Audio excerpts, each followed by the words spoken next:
Nous sommes une équipe de 5 étudiantes en formation d'éducateurs de jeunes enfants et nous avons travaillé pendant 10 semaines sur un projet inclusion d'enfants en situation de handicap dans une crèche. La crèche accueille depuis plusieurs années des enfants en situation de handicap, mais elle a aujourd'hui eu la volonté de développer cet accueil. Le projet est particulièrement mis en place depuis 2018 et un poste de référent handicap a été créé pour cela en août 2020.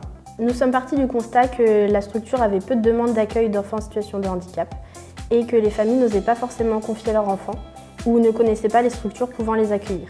On peut le constater par une vision négative, manque de formation, manque d'investissement, mais aussi par un manque de connaissance des parents vers ces structures.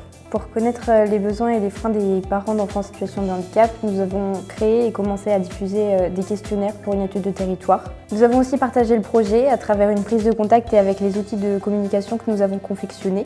Suite à cela, nous avons obtenu de nombreux rendez-vous et retours. Nous avons aussi commencé un répertoire à destination des parents d'enfants en situation de handicap qui regrouperait les différents organismes pouvant les accompagner au quotidien. Suite à cela, la MDPH a accepté de faire figurer la crèche dans son handi-guide.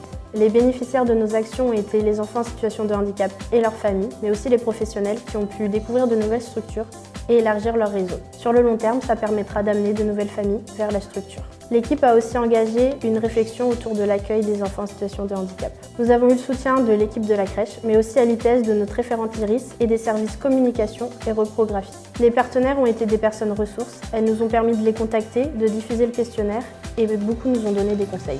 Pour la réalisation de ce projet, nous avons pu faire preuve de beaucoup d'écoute, d'empathie, de curiosité, de beaucoup d'adaptation et nous avons mobilisé toutes nos compétences numériques. Pour pérenniser la solution et continuer la mise en place du projet, la référente handicap prend le relais et assure la suite de nos actions.